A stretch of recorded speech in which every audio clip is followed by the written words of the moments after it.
बिस्मिल्लाहिर्रहमानिर्रहीम।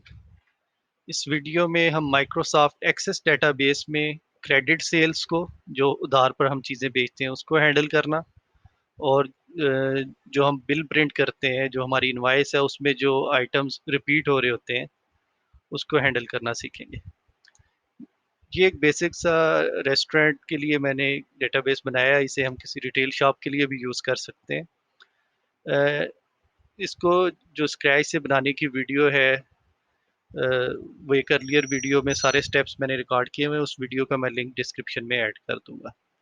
उसी डेटाबेस को मैंने इम्प्रोवाइज किया है और इसमें क्रेडिट्स का और ये क्रेडिट्स पेड बैक और कस्टमर का टेबल ऐड किया है। सबसे पहले हम रिलेशनशिप्स देख लेते हैं, मतलब डेटाबेस का स्ट्रक्चर देख लेते हैं, टेबल्स देख लेते हैं, टेबल्स कैसे आपस में कनेक्ट है। मेन ऑर्डर टेबल से मैं स्टार्ट कर रहा हूँ। इसमें ऑर्डर की ID, date, customer name customer table से आ रहा है और उसके बाद फिर हम बिल्स टेबल में चले जाते हैं। बिल टेबल में ऑर्डर आईडी के थ्रू हमने कनेक्ट किया हुआ है। उसमें आइटम है, आइटम आइटम्स टेबल से आ रहा है। क्वांटिटी हम खुद ऐड करते हैं। यूनिट प्राइस भी आइटम्स टेबल में ही अवेलेबल है।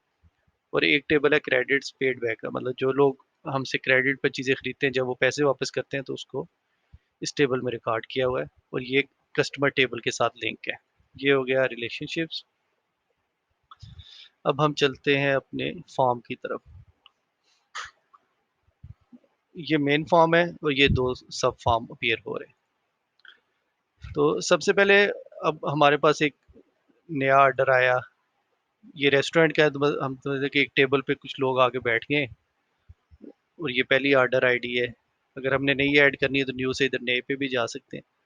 अब उन्होंने एक आइटम ऑर्डर किया, उसके बाद दूसरा, थोड़ी देर बाद सेम ऑर्डर उन्होंने रिपीट में किया। तो अब ये तो चले तीन चार आइटम्स। अगर ये एक लॉन्ग लिस्ट हो तो हम ऐसा नहीं कि वापस जाके उसी की क्वांटिटी चेंज करेंगे, हम नई एंट्री कर देंगे। लेकिन जब हम बिल बनाते हैं तो उसमें हम चाहेंगे कि एक आइटम एक ही दफ़ा अपीयर हो रहा हो। तो उसको हैंडल करने के लिए मैंने एक पहले क्यूरी बनाई है, ये ऑर्डर्स टोटल की। ये देखें, इसमें कस्टमर का नाम आ रहा है, आइटम एक दफ़ा आ रहा है। क्वांटिटी अगर एक से ज़्यादा दफ़ा है तो वो एक से ज़्यादा दफ़ा अपीयर हो जाएगी। यूनिट प्राइस, टोटल प्राइस, ये टोटल पे क्लिक करेंगे तो ये नीचे हम ग्रैंड टोटल भी ऐड कर सकते हैं। क्यूरीज का अगर आपको बेसिक आइडिया नहीं है तो उसके लिए भी मैंने अलहदा से वीडियो बनाई हुई। अब ये क्यूरी बन गई। इस क्यूरी को यूज़ करते हुए मैंने एक रिपोर्ट बनाई। इसी क्यूरी की बेस पे इस क्यूरी पे क्लिक किया, अब रिपोर्ट पे क्लिक, क्रिएट पे क्लिक करें और रिपोर्ट पे, तो रिपोर्ट बन जाएगी। अब वो रिपोर्ट कौन सी है? ये ऑर्डर्स रिपोर्ट। अब हम जिस ऑर्डर पे होंगे, जिस जिस ऑर्डर आईडी पे जो हमने लोड की होगी फॉर्म पे, उसी की ये रिपोर्ट ओपन हो जाएगी। इसको हम प्रिंट भी कर सकते हैं। अब जो क्यूरी में हमारा जो कस्टमर का नाम रिपीट हो रहा था, उसको हमने इसके डिज़ाइन व्यू में जाके उसको पकड़ के यहाँ पे ड्रैग कर लिया। वो अब बाकी को रिमूव कर दिया, उस सेक्शन को। तो वो एक ही दफ़ा अपीयर हो रहा है नाम। और आइटम अगर, अब इसकी हम, ये फॉर्म, इसमें देखिए बिरयानी का आइटम दो दफ़ा अपीयर हो रहा है, लेकिन क्यूरी में एक दफ़ा हो रहा है। और सिमिलरली रिपोर्ट में भी, जिसको हम बिल बनाने के लिए, प्रिंट करने के लिए यूज़ करेंगे, उसमें भी एक दफ़ा। क्वांटिटी दो आ गई, टोटल प्राइस तीन, 300। और इस तरह से, तो जो आइटम हमारा रिपीटिंग में है उसको हैंडल करने के लिए हम ये क्यूरी और रिपोर्ट यूज़ करेंगे। अब जिस ऑर्डर पे होंगे, हमारी क्यूरी और रिपोर्ट सेम उसी ऑर्डर की सिर्फ डिटेल्स पुल करेगी। तो उसको किस तरह हमने हैंडल किया हुआ है ये हम देख लेते हैं। क्यूरी बोल के इसके डिज़ाइन व्यू में गए। इसमें देखें, ये ऑर्डर आईडी में हमने क्राइटेरिया लगाया हुआ है। क्राइटेरिया क्या है? इधर से आपने राइट क्लिक करना है, फील्ड पे जाना है, डेटाबेस जो आपका करंट डेटाबेस है, फॉर्म्स, और उसके बाद लोडेड फॉर्म्स के जो फॉर्म आपका इस टाइम ओपन है। इस टाइम देखिए ऑर्डर्स वाला फॉर्म हमारा ओपन है। ऑर्डर्स में गए और उसकी ऑर्डर आईडी को यहाँ पे हमने क्लिक कर दिया। तो ये सिंटैक्स है, ये रेफरेंस आ रहा है कि फॉर्म्स, लोडेड फॉर्म में से जो ऑर्डर्स फॉर्म है उसकी ऑर्डर आईडी। तो जब हमारी ऑर्डर आईडी सेम होगी जो हमने फॉर्म लोड किया हुआ है, सिर्फ उसी के रिजल्ट्स हमें शो होंगे। तो ये हमने रिपीटिंग आइटम्स को हमने इस तरह हैंडल कर लिया। अब हमें इसके अलावा मैंने जो पहले वाला डेटाबेस था उसकी उसमें कस्टमर नेम नहीं था, इसमें हमने कस्टमर का टेबल भी बना लिया। कस्टमर का टेबल यूनिक है। जनरल का हम आइटम यूज़ करेंगे कैश सेल के लिए, क्योंकि हम हर कस्टमर के लिए तो एक जो कैश पे सेल है उसकी ज़रूरत नहीं है कि हम उसको उसकी भी डिटेल जानें। लेकिन जो हमारे गिने चुने कस्टमर जो क्रेडिट पे हमसे सामान लेते हैं रेगुलरली, उनका हम यहाँ पे डिटेल्स यहाँ हम ऐड कर लेंगे। और यहाँ इस टेबल से ये कस्टमर का नेम यहाँ पे हम सेलेक्ट कर सकते हैं। डिफ़ॉल्ट में जनरल और कैश आ रहा होगा। अगर वो क्रेडिट का कस्टमर है, जैसे हमारे पास कुछ है, जैसे ये ऑर्डर टाइप हमारी क्रेडिट हो जाएगी। ये टाइप हमने ऑर्डर टेबल में डाली हुई है, तो ये इस तरह से हम उसकी क्रेडिट सेल्स एंटर कर लेंगे। अब क्रेडिट पे हमने उसे चीज़ें सेल कर दी। अब वो कुछ दिनों बाद अगर हमें पैसे वापस करता है, तो ये क्रेडिट पेड बैक का टेबल है। यहाँ पे हम ये ड्रॉप डाउन से बंदे का नाम सेलेक्ट करें, डेट सेलेक्ट करें, जो उसने पैसे वापस किए हैं वो रिकॉर्ड हम सेव कर लेंगे। अब कुछ उसका बिल बन गया, मतलब 700 का बिल बन गया, 200 रुपये उसने दे दिए, 200 बैलेंस उसका 500, तो वो बैलेंस यहाँ पे ये अपीयर हो रहा है। अब ये कैसे हो रहा है, इसके लिए हमने बैलेंस की ये क्यूरी बनाई हुई है।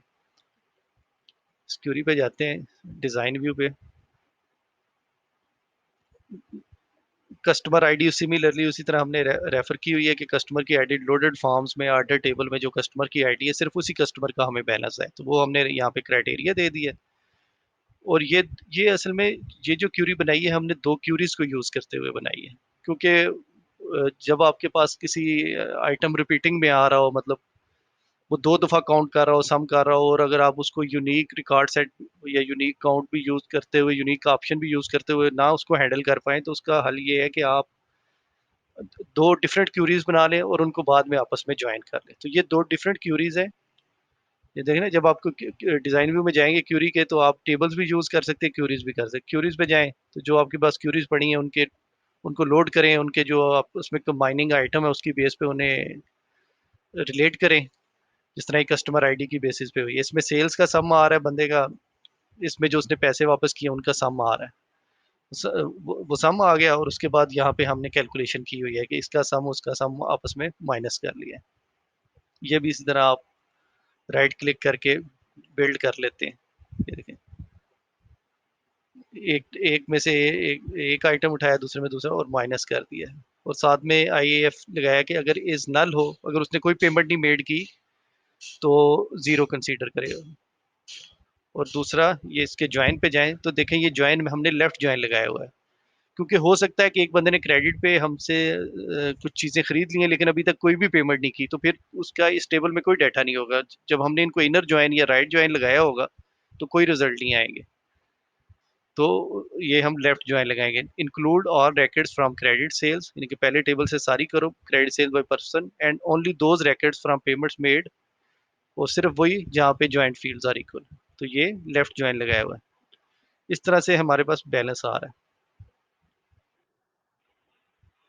अब बैलेंस को हमने यहाँ पे शो करना है, तो वो शो करना बड़ा इजी है। वो कैसे किया हुआ है, डिज़ाइन व्यू पे आप गए, और जो बैलेंस वाली हमारी क्यूरी है, इसको पकड़ के यहाँ पे ड्रैग कर दिया हमने, ड्रैग कर लिया। अच्छा, अब ड्रैग करने के बाद अब आप जैसे हम जाते हैं किसी का जो हमने क्रेडिट पे सेल्स की हो, ये अरशद क्रेडिट पे सेल है, कोई एक और आइटम इसे हम इसी ऑर्डर में सेल कर देते हैं कि इसने अब एक दाल भी मंगवा ली, ये क्वांटिटी है, टैब प्रेस किया, ये सेव हो गया। अब इसका बैलेंस जो सा है ये चेंज होना चाहिए, यानी कि ये एज ए सब फॉर्म, तो यहाँ पे ये क्यूरी ऐड तो हो गई है, लेकिन ये रिफ्रेश, तो उसके लिए क्या किया हुआ है हमने, इस तरह हम क्लिक करते हैं, ये देखें इधर मैंने क्लिक किया ग्रैंड टोटल वाली फील्ड में, तो ये 700 रिफ्रेश हो गया। तो ये कैसे किया हुआ है, ये सिंपली डिज़ाइन व्यू में गए, ये जो ग्रैंड टोटल वाली फील्ड है, इसकी प्रॉपर्टीज़ में गए, और ऑन क्लिक का जो हमारे पास इवेंट है, इसको थोड़ा सा,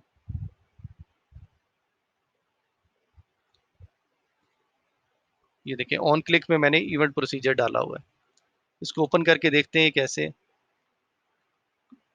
कोड बिल्डर में जाके ये सिंपल सिंटैक्स डाला हुआ है, पहले एक वेरिएबल क्रिएट किया, फिर उसको सेट कर दिया है। सेट क्या किया कि फॉर्म का रेफरेंस दिया कि फॉर्म्स आर्डर मेन फॉर्म है, उसमें सब फॉर्म है क्रेडिट बैलेंस, ये जो जो बैलेंस शो करता है।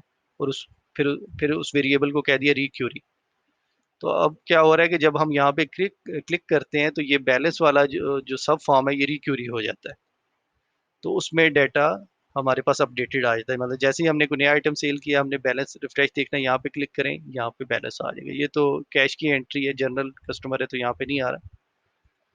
तो इस तरीके से अब ये जो हमारा डेटाबेस है रेस्टोरेंट का, ये क्रेडिट सेल्स को भी टैकल कर रहा है।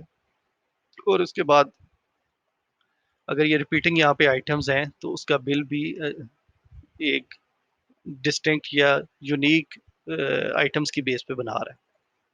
ये देखिए, इसमें बिरयानी 2 दफ़ा पीर हो रही थी, लेकिन यहाँ पे इसको हम प्रिंट भी कर सकते हैं। होपफुली ये वीडियो आपके लिए हेल्पफुल होगी। इसके अलावा भी मैंने माइक्रोसॉफ्ट एक्सेस डेटाबेस पे डिफरेंट वीडियोस बनाई हैं जो प्लेलिस्ट में अवेलेबल हैं, तो आप उन्हें देख सकते हैं। कोई क्वेश्चन हो तो आप कमेंट्स में पूछ सकते हैं। Thank you.